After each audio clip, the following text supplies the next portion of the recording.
USS Sea Devil, a Balao-class submarine, cuts through the rough waters of the Yellow Sea in April 1945. Her battle-scarred hull and seasoned crew bear witness to 2 years of intense combat in the Pacific. With over 50,000 tons of enemy shipping sent to the ocean floor, Sea Devil's victorious streak seems unstoppable. Suddenly, the radar pings, revealing 3 armed trawlers on the horizon. In a bold, unorthodox move, the captain orders the submarine to surface. The ocean's stillness shatters as Sea Devil's deck guns roar to life. The 5-inch gun finds its mark, sending one trawler to the depths in a violent explosion. The 20mm gun joins the fray, raking the second vessel and quickly turning it into a burning hulk on the sea's surface. But Sea Devil's luck falters. The third trawler breaks formation, charging straight for the submarine. As if sensing the shift in fortune, the 40mm gun jams. Worse still, new radar contacts appear on the horizon. Sea Devil's crew scrambles to dive as the enemy closes in. The submarine plunges deeper, steel groaning under the increasing pressure. At 500 feet, depth charges begin to explode around them, each blast sending shudders through the hull. In the cramped confines of the control room, faces tighten with each concussion. Gauges quiver, lights flicker, and sweat beads on furrowed brows as the crew waits in tense silence. The Sea Devil's unbroken chain of victories teeters on the edge of a watery grave. The incredible saga of USS Sea Devil began in November 1943, when the first United States Navy ship to bear the name of the largest of all rays was laid down at the Portsmouth Navy Yard in Kittery, Maine. She was a Balao-class submarine, the successor of the Balao-class submarines, featuring thicker, higher-yield strength steel in the pressure hull. This increased the test depth from 300 feet to 400 feet. USS Sea Devil had a length of over 311 feet, a beam of 27 feet, and a draft of 16 feet. She displaced around 1,526 tons surfaced and 2,400 tons submerged. She was armed with 10 21-inch torpedo tubes, capable of carrying 24 torpedoes. In addition, the crew of 10 officers and 70 enlisted men had access to 1 deck gun for use against enemy aircraft or ships if need be. Sea Devil was propelled by 4 diesel-electric engines from General Motors or Fairbanks Morse, allowing her to reach a surface speed of over 20 knots and a submerged speed of 8 knots, making her slightly faster than her predecessors, the Balao-class. As expected for a submarine, USS Sea Devil had a range of 11,000 nautical miles surfaced at 10 knots and an endurance of 48 hours submerged at 2 knots. The advanced submarine was commissioned in May 1944 under the command of Commodore Ralph E. Stiles. After 2 months of rigorous shakedown training, Sea Devil and her crew set sail for Pearl Harbor to join Submarine Division 281, preparing for their first war patrol in the vast expanse of the Pacific. As September dawned, Sea Devil ventured westward, prowling the waters some 500 miles off Honshu, the largest island of mainland Japan. She had entered deep into enemy territory, where Navy wolf packs hunted their prey. On a misty morning, Commodore Stiles' keen eyes spotted 2 sampan-type patrol vessels. The crew tensed, ready for swift action, but the sea had other plans. Rough waves forced Stiles to call off the attack, much to the crew's disappointment. But fortune favors the bold, and USS Sea Devil's moment would soon arrive. On September 16th, as the first light of dawn broke across the horizon, she sighted a Japanese cargo submarine. Stealthily, Sea Devil approached her unsuspecting target. Fully submerged, Stiles gave the order. 4 salvos shrieked through the water, bound for their target. A tense silence followed, the crew holding their breath, hoping to score their first trophy. 2 colossal explosions tore across the ocean, shattering the silence. In the chaos that followed, Sea Devil momentarily lost depth control. As they regained periscope depth, Commodore Stiles saw only brown smoke where the Japanese ship once was. 7 more underwater explosions followed, and an oil slick spread across the water's surface, marking the enemy submarine's watery grave. Cheers of excitement erupted throughout Sea Devil. They got their first victory, and the taste of victory was sweet. With renewed vigor, they reloaded, resurfaced and ventured deeper into Japanese territory, hungry for more prey. But the Japanese kami unleashed their wrath, engulfing Sea Devil in violent seas and the ruthless Kuroshio current, pushing her off course. Undeterred, the ever-vigilant Commodore Styles detected a small convoy on September 22nd and unleashed a salvo of torpedoes. To his dismay, an enemy ship turned straight towards Sea Devil, intent on ramming or dropping depth charges. Quick thinking, Styles ordered the ship to dive as deep as the hull could withstand, and they waited in tense silence until the enemy destroyers finally gave up the hunt. In the weeks that followed, Sea Devil engaged several Japanese Navy ships, but failed to sink any.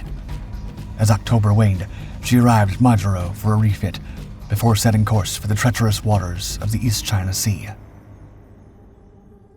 As December's chill settled over the South China Sea, USS Sea Devil stalked a distant convoy through its dangerous waters.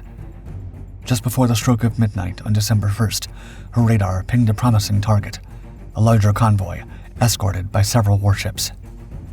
Commodore Styles pushed Sea Devil to her limits, battling 5-foot swells on all 4 engines to gain position.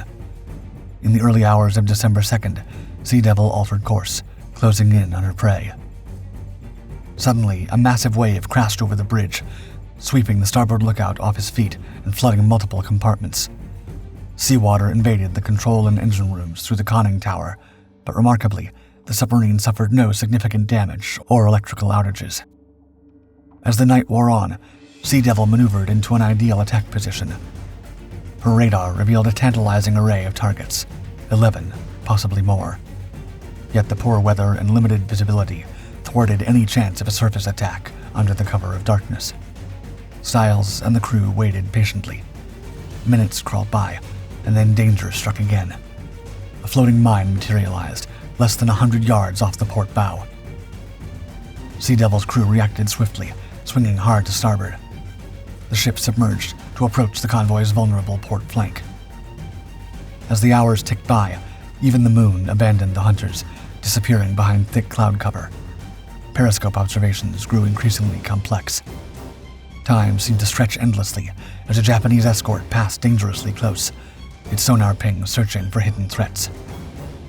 With both visual and audio conditions deteriorating, Sea Devil's crew found themselves locked in a high-stakes game of cat and mouse. But Styles refused to call off the attack. The crew's morale demanded action, and he would not disappoint his men. In a moment of calculated risk, Styles ordered the crew to fire 4 Mark 18 torpedoes at a freighter. The torpedoes shrieked through the water, but to their dismay, all 4 missed their mark. The commander cursed under his breath, but did not give up the hunt. After what felt like an eternity, Sea Devil launched 2 more torpedoes at a ship 600 yards away. This time they reached their mark with devastating results. Japanese freighter began to sink, and the Japanese escorts frantically searched for Sea Devil, who slipped away into the depths. The hunt continued as Styles and the crew fired 4 more torpedoes at a passenger cargo ship over 1,300 yards away. Through the periscope, Styles spotted a large freighter heading straight for Sea Devil from less than 150 yards away. Adrenaline surged through his veins as Styles shouted frantically for the crew to dive. Sea Devil plunged deeper, narrowly avoiding a catastrophic collision. Moments later, a devastating explosion rocked the water, followed by the haunting sounds of a ship breaking apart. Sea Devil had claimed 2 victims, Hawaii Maru and Akigawa Maru, but she was far from safe. The escorts, hungry for revenge, began dropping depth charges. For over an hour, explosions rocked the sea, but Sea Devil, submerged at 500 feet, weathered the assault without a scratch. With the enemy finally gone, Sea Devil resurfaced and set course for the waters of Kyushu, ever in search of more vessels to sink. On December 8th, her radar beeped with promise, 4 vessels heading for Nagasaki. Styles ordered full power, and they gave chase. The Commodore positioned the submarine some 10,000 yards ahead of the nearest ship and began a stealthy approach. As they closed in, Sea Devil fired 4 Mark 23 torpedoes at the largest ship. Poor visibility prevented them from assessing the damage, but they had struck a significant blow. It later turned out to be the carrier Junyo, which would spend the rest of the war in the repair yard due to the damage it suffered that day. The rest of the patrol passed uneventfully, and the submarine returned to Pearl Harbor, her crew battle-hardened and ready for their third war patrol. As the winds of February 1945 swept across the Pacific, Commodore Stiles and the intrepid crew of Sea Devil once again took to the vast ocean. The submarine glided through the choppy waters of the Yellow Sea, flanked by sister vessels, all searching for signs of the enemy. Days turned into weeks, the monotony broken only by the constant vigilance required to avoid detection.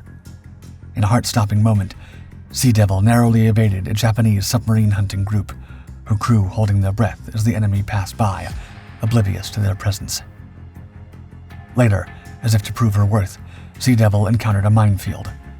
The crew neutralized 4 enemy mines with precision and skill, each explosion a small victory against the unseen perils lurking beneath the waves. As March gave way to April, Sea Devil enveloped herself in a thick, oppressive fog. It was as if the Japanese kami themselves sought to shield their navy from the American predator. Visibility dwindled to less than 1,000 yards, turning the sea into a gray void. On a gloomy morning in early April, Sea Devil's radar suddenly came to life as the crew strained their eyes against the mist. Like a hunter sensing its prey, the submarine detected an enemy convoy, 4 merchant vessels protected by 3 warships. With stealth born of experience, Sea Devil closed in on her unsuspecting targets. Stiles gave the order to attack. Torpedoes streaked through the water, finding their mark on the lead merchant ship. Sea Devil swung around without pause, bringing her stern tubes to bear on a second vessel. Stiles ordered the submarine perilously close to an escort on the convoy's starboard flank, in a daring maneuver that left the crew's hearts pounding. Undeterred by the danger, Sea Devil unleashed 3 more torpedoes, striking down the escort in a thunderous explosion. As the sea churned with debris and oil, Sea Devil withdrew to reload, her radar now showing only 3 faint blips where once a mighty convoy had sailed. In the chaos of battle, 1 torpedo had missed its intended target, instead finding another merchant ship, a fortunate mishap in the fog of war. Stiles, his blood singing with the thrill of the hunt, pursued the remnants of the broken convoy. As the morning stretched towards noon, Sea Devil struck again and again. One by one, the blips on the radar screen winked out, each representing a ship sent to the ocean floor. When the waters finally calmed, Sea Devil navigated through a sea of wreckage, the crew scanning for survivors. Only 4 Japanese sailors allowed themselves to be pulled from the frigid waters, the rest choosing to remain adrift rather than face capture. The toll of Sea Devil's attack was devastating. 3 ships sunk, Taijo Maru, Edogawa Maru, and Nishan Maru, with a 4th merchant vessel and at least 1 escort left crippled and burning. Sea Devil prowled the Yellow Sea for 3 more days, ever watchful for more prey. Then, new orders crackled over the radio. 4 Marine Corps pilots had been down near Okinawa, and Sea Devil was tasked with their rescue. Upon their triumphant return to Midway, Sea Devil and her crew were awarded the prestigious Navy Unit Commendation, a testament to their valor and skill. But there was little time for celebration. After a brief respite to recharge both ship and crew, Sea Devil set sail again, ready to face whatever challenges her 4th patrol might bring. In June 1945, USS Sea Devil was operating the Shantung Peninsula in eastern China when she sighted a cargo ship with 2 Imperial Navy escorts. Silent hunters submerged, readied her torpedo tubes, and rapidly fired 4 torpedoes in front of the enemy ships before abruptly changing course to avoid a lethal collision. Half a minute later, the Wakami-Asan Maru went to the depths with all her hands. Despite the quick reaction of the escorts, Sea Devil was faster and avoided all depth charges, her crew victorious. On June 21st, Sea Devil's periscope sighted 3 armed trawlers. 1 vessel was under tow as the group fled from Shantung toward Korea. At 9:43 a.m., Sea Devil surfaced, ready for action, her 5-inch gun spewing accurate fire.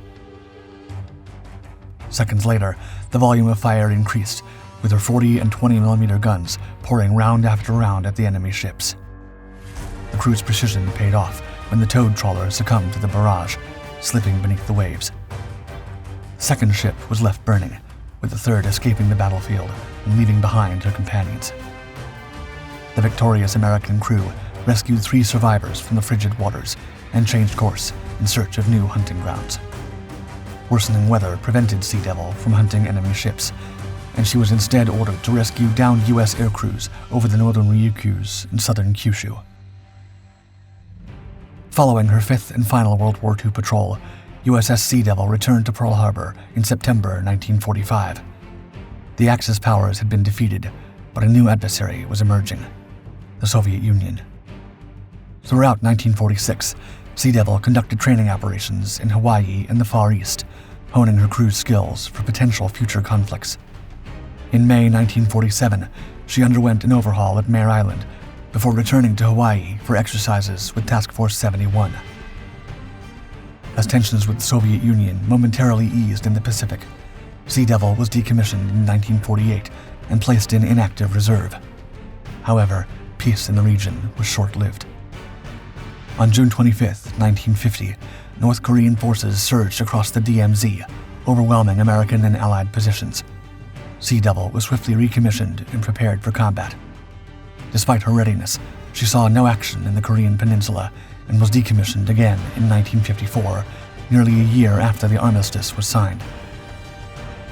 As Cold War tensions rose once more, Sea Devil received another call to service in 1957.